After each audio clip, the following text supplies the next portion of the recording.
In September 2016, a 53-year-old registered nurse walked into a psychiatric hospital in Toronto, seeking help for a severe drug addiction, but the standard admission forms couldn't capture the weight of what she was about to unpack. Sitting in a stark clinical room, she casually confessed to slaughtering 8 people. There was no ongoing manhunt, no police tape. The victims were already buried, their deaths officially logged as natural causes. She wasn't a phantom breaking through windows in the dead of night. She had a key card, a uniform, and the absolute trust of every family she destroyed. Please support the channel by subscribing and liking this video. Thank you so much. Born in the summer of 1967 in a quiet rural township, Elizabeth Parker, who would later be known by her married name, Elizabeth Wettlaufer, grew up wrapped in the suffocating embrace of a strict Baptist household. Religion was not merely a weekend practice for her family. It was the absolute lens through which the entire world was judged. Sin was tangible. Purity was demanded. For a young girl harboring a sexual orientation that completely contradicted the rigid doctrine of her parents, this environment quickly became a psychological pressure cooker. She realized early on that she was attracted to women, a fact she viewed as a damning stain on her soul. To survive the immense pressure of her upbringing, she learned the art of extreme compartmentalization. She wore the mask of the devout, obedient daughter, while a profound, toxic shame curdled just beneath the surface. Her initial attempt to purge these internal demons led her to study religious counseling. She spent years trying to pray away the fractures in her mind, attempting to guide others toward a spiritual clarity she herself could never grasp. When that failed, she sought a different kind of salvation through service, pivoting to a secular path and enrolling in a nursing program. By the mid-1990s, she had secured her credentials as a registered nurse. The title provided the perfect camouflage. Society views nurses with inherent reverence, assigning them an automatic halo of selflessness and compassion. Wettlaufer stepped right into that ready-made identity. To the outside world, and to the families of her future victims, she was Beth, the dedicated professional who frequently went above and beyond basic medical duties. She was known to sing softly to the elderly residents, often reciting the very same hymns she had learned in her childhood church. She held their hands during difficult nights and even wrote amateur poetry about the beauty of life and the peace of passing on. She projected an aura of supreme empathy, but the foundation was rotting from the inside out. The immense stress of managing geriatric wards, combined with a lifetime of repressed identity and untreated mental illness, pushed her towards severe substance abuse. Wettlaufer began self-medicating with an aggressive cocktail of alcohol and whatever prescription narcotics she could siphon from her workplaces. The theft of drugs became a grim routine. She learned exactly how to skim from the medication carts without triggering immediate audits, altering logs just enough to evade detection. Her life outside the clinic walls became a chaotic blur of failed relationships, brief stints in rehab, and spiraling depression.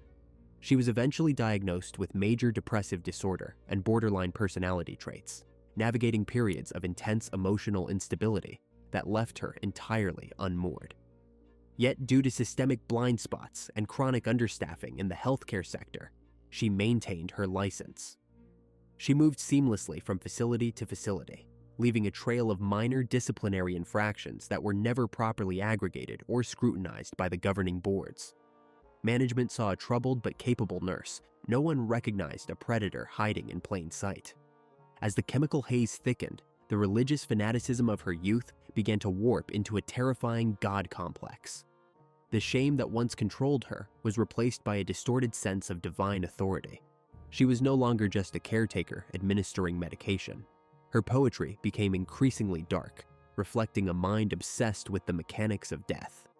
She began to view the natural deterioration of the elderly not as a medical reality to be managed, but as a spiritual canvas waiting for her direct intervention. Woodstock is a modest municipality characterized by historic brick buildings and quiet residential streets. Carasant Care fits seamlessly into this landscape. From the outside, it presented a reassuring facade, neatly trimmed hedges, large windows, and a paved circular driveway for visiting families. It looked like a safe harbor. Inside, The reality of long-term geriatric care was governed by strict routines and lingering sensory details. By 11 p.m., the facility transitioned into the night shift. The bustling energy of daytime activities and visiting hours evaporated. The main overhead lights were dimmed, leaving the long corridors bathed in a low, sterile fluorescence. The ambient noise shifted from daytime television broadcasts to the mechanical hum of oxygen concentrators and the erratic, distant beeping of monitors. The air always carried a faint, indelible trace of antiseptic bleach, latex rubber, and pureed institutional food. The night shift is a profoundly liminal space. For the staff, it means battling fatigue in a quiet, isolated ecosystem. For the residents, it is a time of deep vulnerability. The elderly individuals living behind those heavy, numbered doors had already surrendered their autonomy. Their independence had been stripped away by advancing dementia, shattered hips, or failing hearts. They could not walk to a kitchen if they were thirsty. They could not use a restroom without physical assistance. Their entire existence was tethered to a plastic call button clipped to their bedsheets. If a resident pressed that button, they waited in the dark. They trusted whoever walked through the door.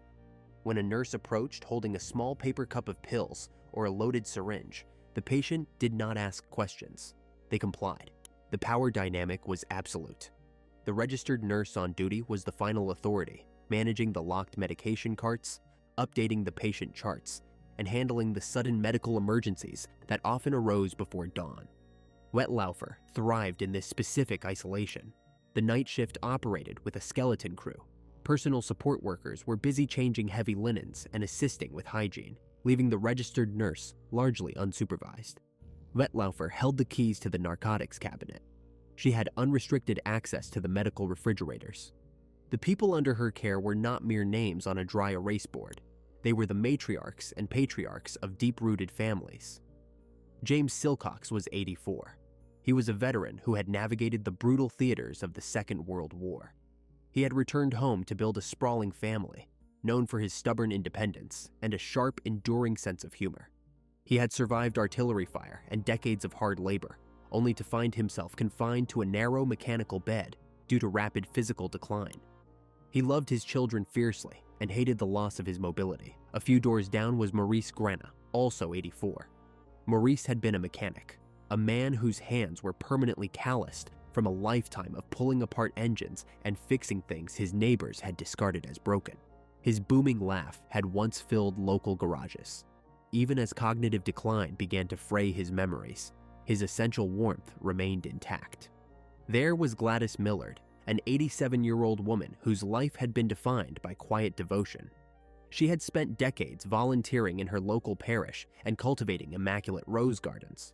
She possessed an endless reservoir of patience, often sitting quietly by her window, watching the seasons change outside the facility glass. Helen Matheson was 95. A former Sunday school teacher, she had outlived her husband and many of her lifelong friends. Despite her advanced age and the extreme fragility of her bones, she maintained a gentle dignity, always offering a soft smile to the staff who brought her morning tea. These individuals had survived the Great Depression, global conflicts, and the agonizing loss of spouses. They had rich, textured histories, but within the walls of the care home, their identities were frequently reduced to their medical baselines: hypertension, Alzheimer's, type 2 diabetes. Wettlaufer studied these baselines. Working the overnight hours, she learned their specific vulnerabilities. She noted who slept heavily through the night and who thrashed in the grip of night terrors. She knew which families visited every single afternoon and which residents rarely received guests. More importantly, she understood the statistical reality of a geriatric ward. Death was a frequent, expected visitor at Carescent Care. When an 85-year-old resident with a history of cardiac issues quietly expires in their sleep at 3 a.m, alarms do not sound. Crime scene tape is not rolled out across the linoleum. The police are never dispatched.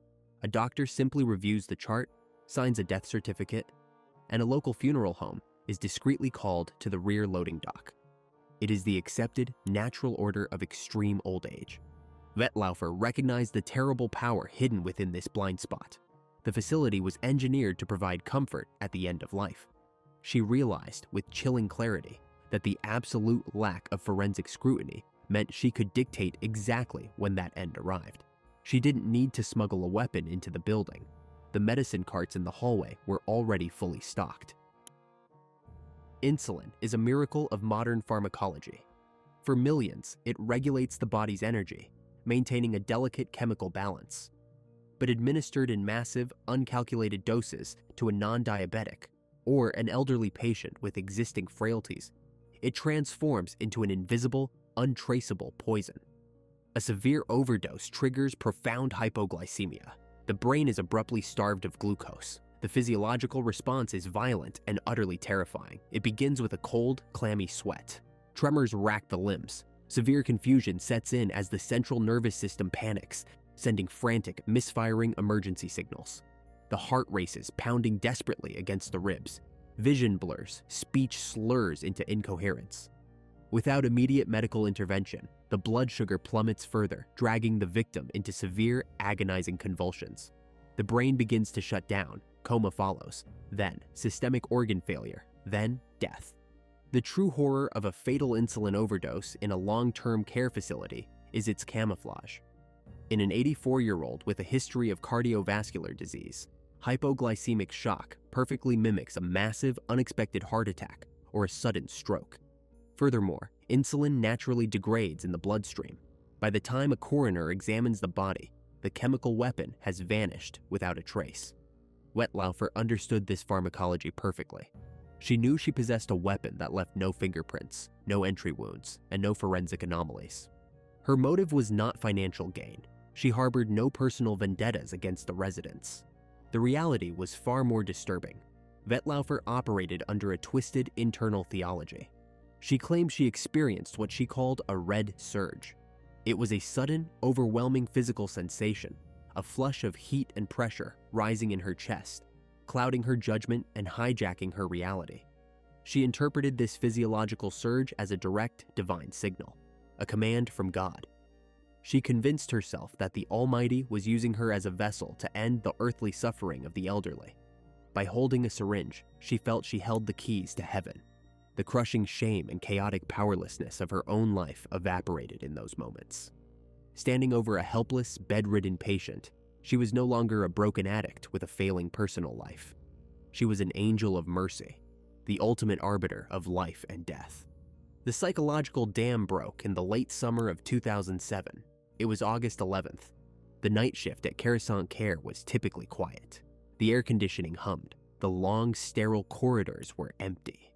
James Silcox rested in his room. The 84-year-old veteran was vulnerable, trusting, and entirely dependent on the staff.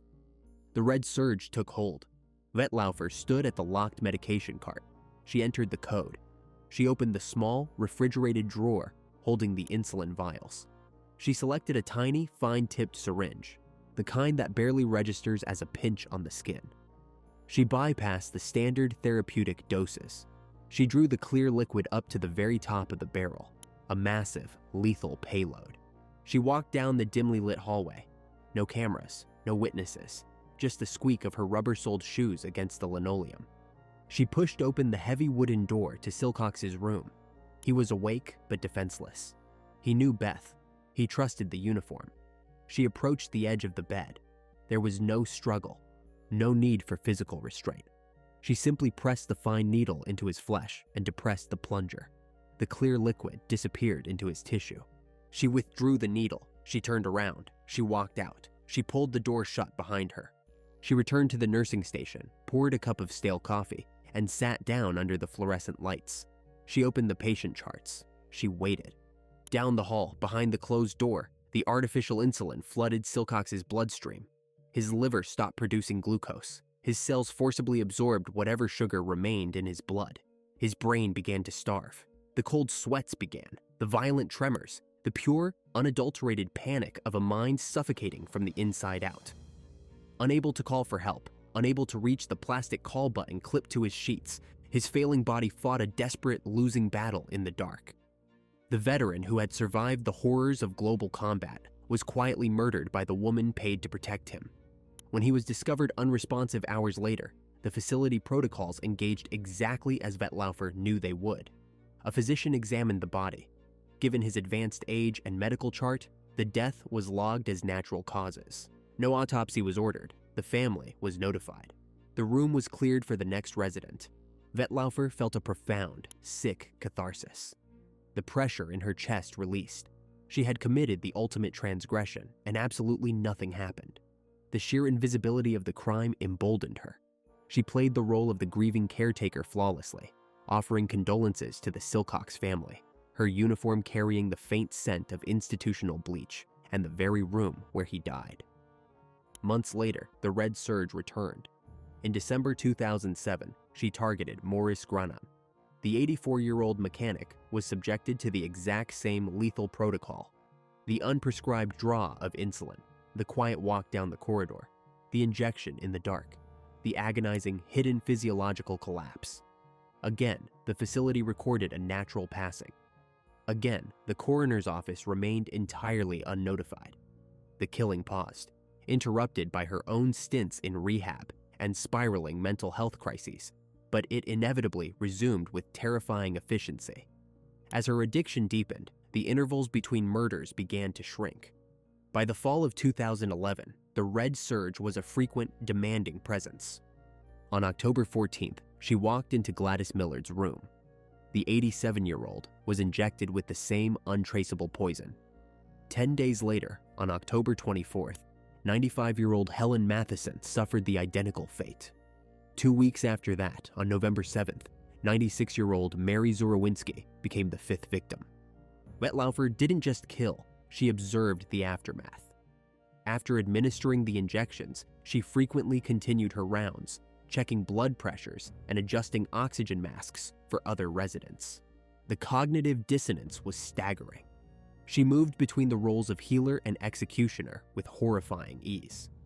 Wettlaufer's methodology had calcified into a grim, practiced routine. Check the halls, draw the lethal dose, deliver the strike, retreat to the desk, falsify the charts, log the death as an expected decline. The facility's management noticed an uptick in mortality, but in a long-term care home, a cluster of winter deaths is rarely scrutinized as a statistical anomaly. It is simply written off as the fragile nature of the geriatric population. Wettlaufer hid behind this actuarial reality. She knew that the older the victim, the fewer questions asked. She weaponized the very nature of palliative care, turning the expectation of death into a perfect shield for serial murder. She sat at the nexus of life and death, entirely unsupervised, playing God in the quietest hours of the night. By 2013, the rigid compartmentalization Wettlaufer relied upon to separate her daytime persona from her nighttime atrocities began to violently fracture. The stolen narcotics she siphoned from the locked cabinets were no longer sufficient to numb the psychological weight of her actions. Her physical appearance deteriorated. Coworkers noticed her bloodshot eyes, her erratic mood swings, and the slight tremor in her hands as she sorted pills into small paper cups. Yet, within the high-stress, chronically understaffed environment of long-term care, these warning signs were routinely dismissed as extreme burnout. The system was designed to protect its own, and the nurses' union provided a formidable shield against administrative scrutiny.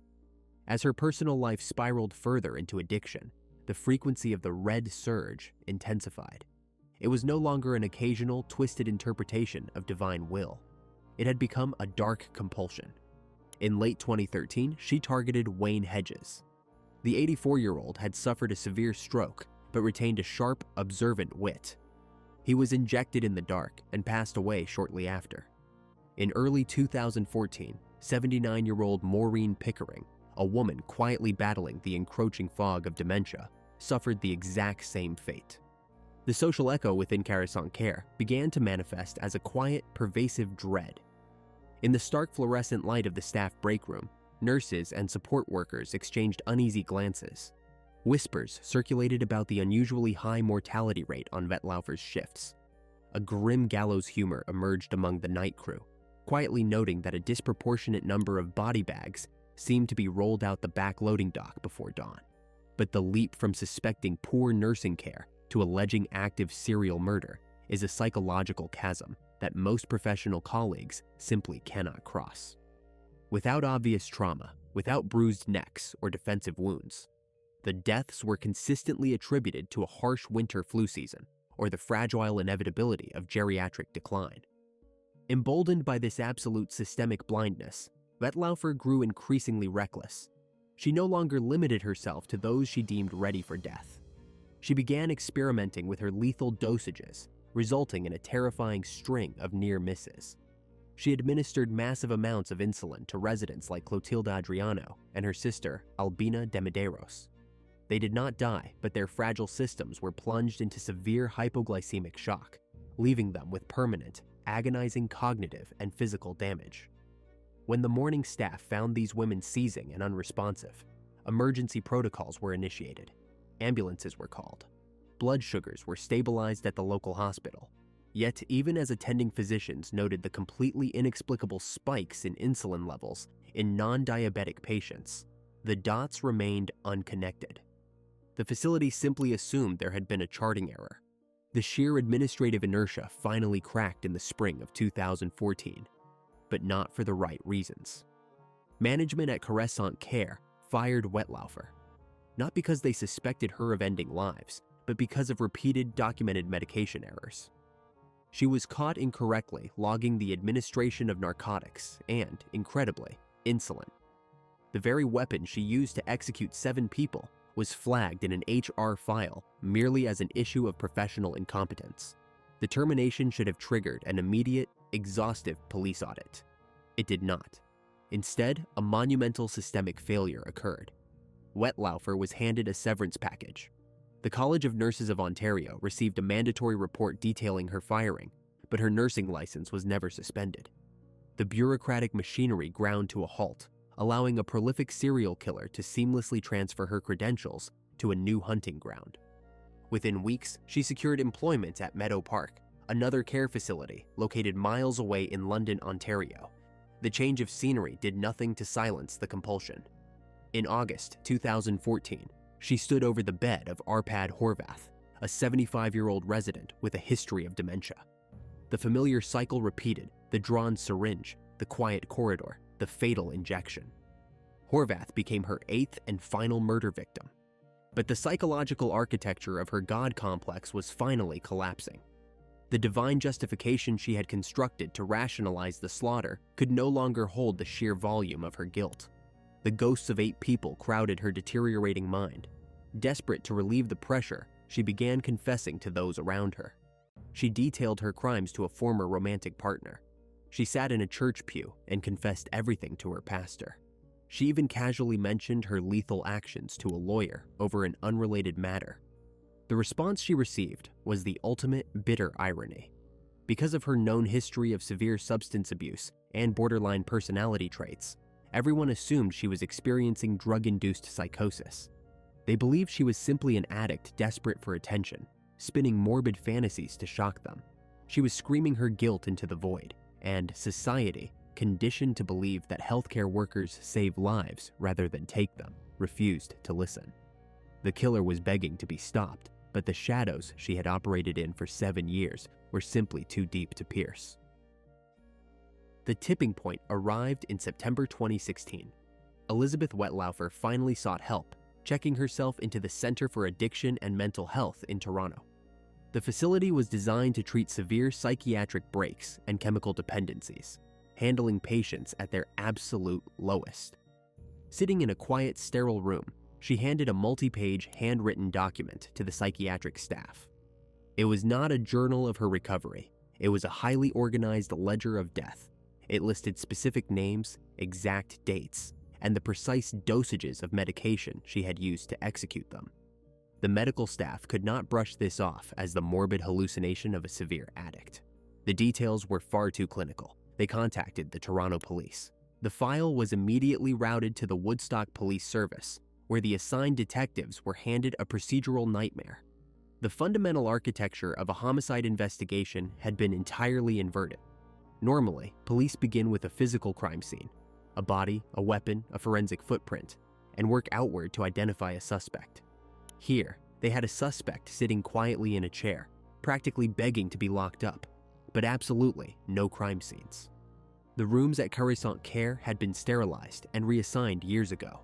The victims had been embalmed, buried, or cremated. Every single death had been legally certified by an attending physician as the natural consequence of advanced age. The initial police hypothesis leaned heavily towards psychological delusion. It is a documented phenomenon for individuals suffering from severe mental illness or substance withdrawal to confess to phantom crimes, seeking attention or punishment for an internalized sense of guilt. The detectives assumed they were dealing with a psychiatric break until they executed the first round of search warrants. Investigators descended on the administrative offices of Coruscant Care and Meadow Park. They seized hundreds of thousands of pages of institutional data. The detectives needed staffing rotas, payroll timesheets, pharmacy inventory logs, and the heavy binders containing the patient's daily medical charts spanning back to 2007. It was a grueling, mind-numbing paper chase. They set up incident rooms, covering the walls with timelines, attempting to reconstruct the mundane overnight operations of a geriatric ward from years past. The civilian analysts began overlaying Wettlaufer's time cards with the facility death registries. As the data merged, the delusion theory evaporated. A flawless, inescapable pattern emerged on the spreadsheets. Every single name on her handwritten confession perfectly aligned with her overnight shifts. Furthermore, the timing of the physiological collapses matched the exact administration windows she had documented. Every unexpected cardiac arrest, every sudden hypoglycemic crash happened when she held the keys to the locked medication carts. She was telling the absolute truth. Proving it in a court of law, however, presented a massive forensic hurdle. Insulin is the perfect ghost weapon. It is a naturally occurring hormone that degrades rapidly in human tissue post-mortem. Exhuming the bodies of the deceased victims would yield no chemical smoking gun. The soft tissues had long since decomposed, and standard post-mortem toxicology screens cannot detect an artificial hypoglycemic crash years after the fact. To build an airtight legal case, the investigators pivoted their focus to the near misses. Detectives meticulously combed through the files of the residents Wettlaufer claimed to have injected, but who had ultimately survived. When they reviewed the emergency hospital admission records for these specific individuals, the archived blood work told a damning story. The laboratory results from the exact nights they were rushed to the emergency room showed catastrophic, entirely unexplainable drops in blood sugar. Crucially, the diagnostic panels revealed extreme levels of synthetic insulin in patients who had absolutely no history of diabetes. The biochemical footprint was undeniable. On October 5th, 2016, investigators brought her into a formal interrogation room. The environment was sparse.